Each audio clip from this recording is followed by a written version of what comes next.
Okay guys, on to the next question. Here we go. Alright, the next biggest question that I get asked all the time, and our company is always being asked, is, well, what's the difference between the Ego standard batteries, the non-variable voltage version, and a variable voltage device? Alright, we're going to get into this as best we can, be as clear as possible. Now, there's not a whole lot of difference as far as aesthetics. Mainly, you've got two kinds of devices you got going, right? Let me set this aside real quick.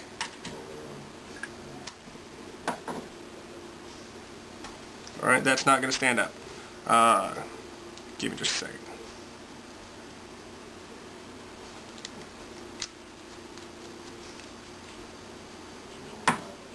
There we go. Downside, if you get a mech, sometimes they don't stand up unless you put the locking pin down. Remember that. Alright, here we go. Alright, now you've got your standard Ego style batteries, right? Look like this, sometimes a bit longer. Nothing else. You've got a 5-click on-off. 3, 4, 5. It'll blink, tell you it's now turned on or off. In this case, it's off. See, no more light.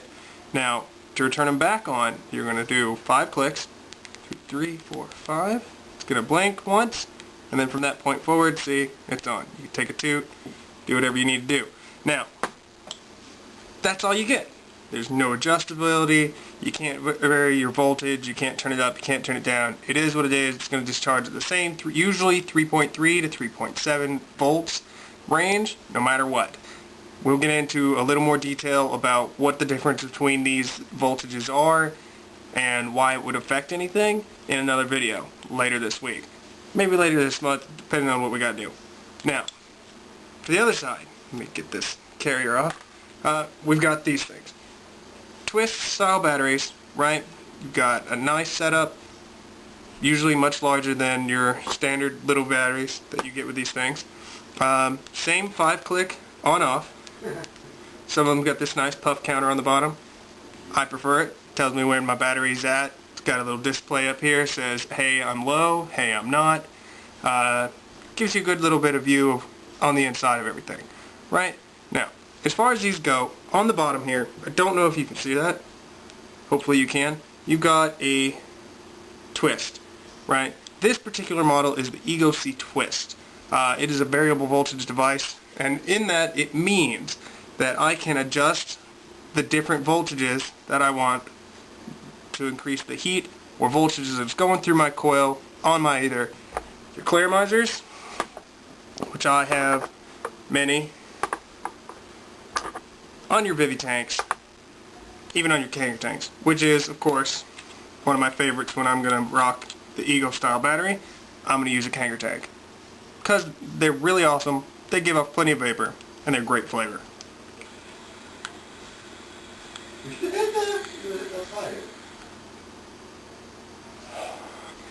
See, I've got this turned up all the way up to 3.7 volts. Now, right now I've only got it set at this because that's where I like it. It's a good comfortable zone for me. Now, I can turn this down, let's turn it down just a little bit, down to the lowest wattage. Or voltage, and watch, you'll see the difference in the vapor production. Alright, and then here in a second I'll bring up the other one and I'll show you what just standard 3.3 volts will give you.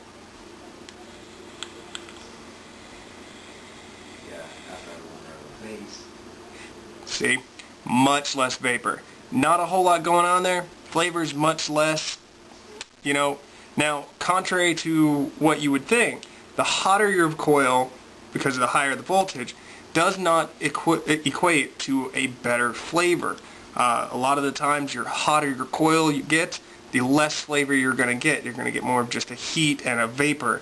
Now, it can produce better vapor sometimes, depending on your VG, PG blend. Now, that's something we'll get into here a little later in the week, VG versus PG. But as a quick, VG is vegetable glycerin, and then PG is propylene glycol, or glycerin, whatever you want to call it. They're just vapor additives. What they do is they allow the liquids, the nicotines, and your flavors to create such vapor. Now, everybody has a different level in these, and we'll get into a little more about that. I personally, we blend our own here at Vaping with Royals. You can check us out at www. Check out my link on the bottom, because I just realized it's a really long site. Sorry about that. We'll get into this. Alright, now, variable voltage mod, not a whole lot of vapor unless you've got it turned up. Still a great mod, great flavor, especially with the Kangaroo Pro Tank 3 Mini. Check them out, they're really cool. Now, that being said, we do have many of these, and this is what you're going to get in your basic blister pack. You're going to get a little battery, anywhere from 900 milliamps to 11, 13, 2000 milliamps. Now, these are all non-variable voltage. This is a standard battery, nothing going on here, right? Can't adjust it, can't do anything except turn it on. Now, this being said, check it out. Little battery, Ego style tank, which is what you're going to get out of your basic.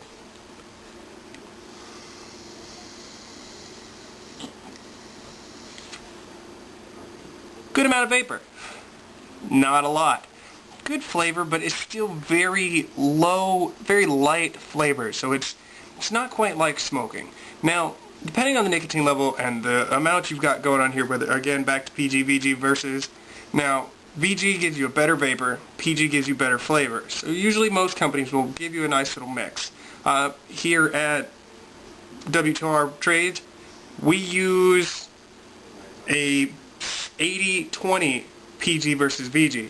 80% VG, 20% PG. That way we get a nice, good vapor production, and not a whole lot, but plenty of flavor. PG in the mix, but plenty of flavor. We're rocking Skittles tonight. Awesome blend. Excuse me. I'm trying not to sneeze on you guys. But yeah, great mix, super flavorful, lots of sugary taste. We'll get in more into that later. Now, like I said, the only real difference between this and this, aside from the obvious size, is you can adjust your voltages to what you like. It's going to take a little finagling. You're going to have to check it out, figure it out yourself, where your comfort zone is, whether you want a warmer vapor with more flavor or a cooler vapor, less vapor, more vapor. It's all going to take a little experimentation. Personally, I like to keep it at 3.7 volts, keep it at a higher level, unless I'm using my mech mod, which we'll get into later. We've talked about it a little bit already. These produce obviously the most flavor, and as you can see, they're not that big. Some of them are huge. The Nemi, nice and compact. I like to keep it in 18650 mode, which is a whole nother realm. We'll get into that later. Now, I'm just going to go ahead and use one up because I've got it out already.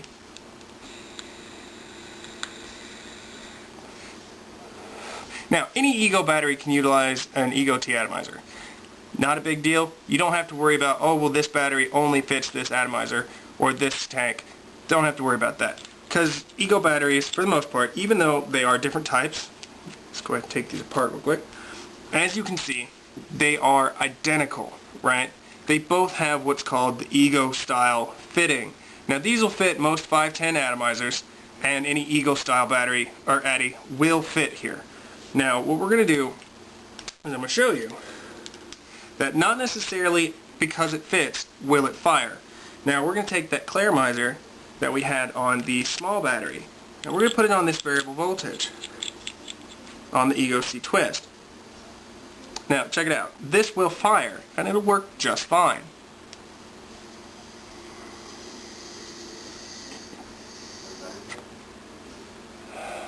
But as you can see, because it is a much higher voltage than your basic, it will produce much more flavor, much more vapor, which is really nice. However, the downside and kind of a double-edged sword here is that though this works on the larger battery, the smaller batteries may not have the voltage that is required to fire your nicer tanks like this Kangaroo 3 or Mini that I've got on here. As you saw, nice good amount of flavor come out of this one. Now this is going to be on the same kind of battery, but not a variable voltage, only stuck at 3.3 volts. And this Kangaroo tank, which I just fired and showed you, you'll see nothing happens. Nothing. Can't get anything out of it. And the reason for this is that this coil that's in here will require more voltage that is going to be allowed from this battery to fire. So the built-in failsafe in this battery will just tell it, no, don't fire, don't work, don't function, so that you don't short yourself out. be warned, using these things like that, you got to be careful, read the packet, read the instructions, stuff like that. There's plenty of information online. You can go to almost any forum, any site, anywhere, and figure these things out. This particular tank will not fire on this 900 milliamp battery. It just doesn't have enough juice, so the battery refuses to let it fire. Now, so you guys understand, not saying you guys don't understand, but for the purpose of illustration, I'll fire it again on the variable voltage mod set at 3.3, or 7, my apologies.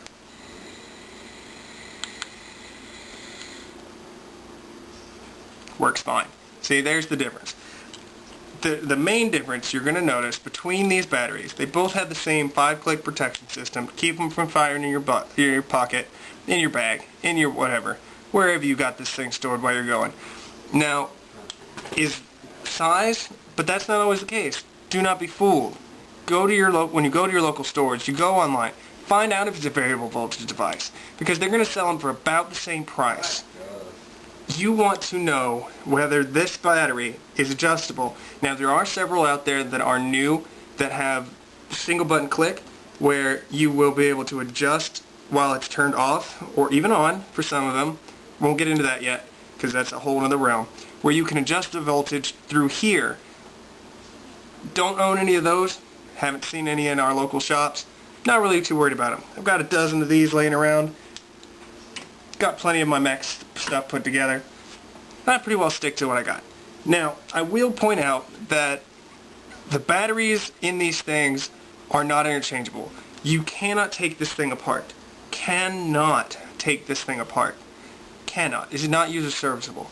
If it goes bad, buy a new one. That's what you can do. I'm sorry to say, they just haven't advanced the egos that well.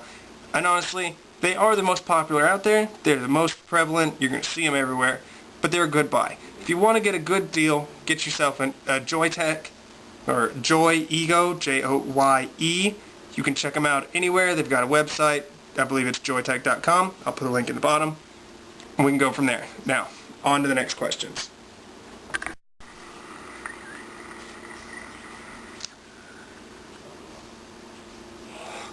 Okay, now we're back. Alright, now, the next question that I've been getting a lot of inquisiting about, and I don't want to get too deep in this because I plan on doing another video later in the week about these mechs specifically.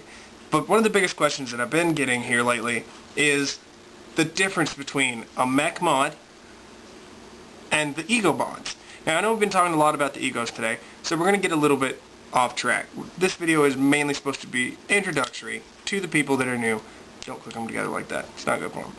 Anyway, now what we're going to talk about is the main differences. Now, in the ego mod, like we talked about a minute ago, the ego batteries are what they are. They're a solid piece. You charge them up, you use them. They break, you throw them in the trash. Now, that's not the case with these. A mechanical mod, is a metal tube. Give me a second, I will. Alright. Like this Nemesis brass, which, amazing, but also much more expensive. So if you're just getting into these things, you want to go with the ego stuff, because unless you really know you're going to be doing this for a while. This, I think, cost 120 euros. I don't remember what this converts to in American US dollars. However, you can go with the best option. If you want to keep it in your pocket, you can get a Nemesis clone. They work just as well. Don't let anyone tell you otherwise. Few aesthetic differences, like I've got the Nemesis clone bottom fire button as well. It's a little crunchy.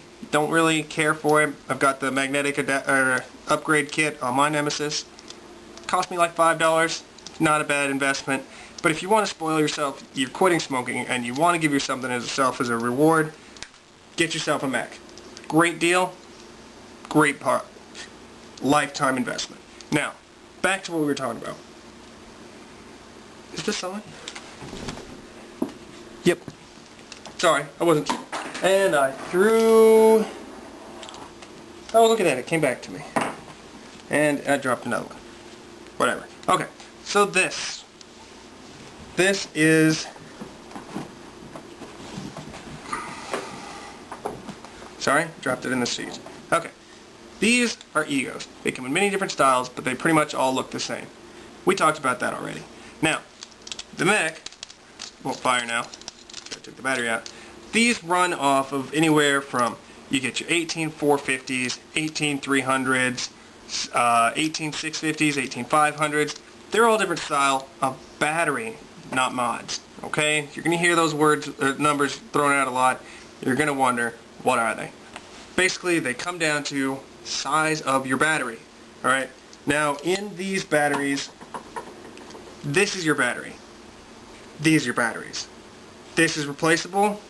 These are disposable. Now, with these, you're going to recharge them when they run out. That's it. You know, and you're going to put them inside what is essentially nothing else but a metal tube. See inside there? Nice brass.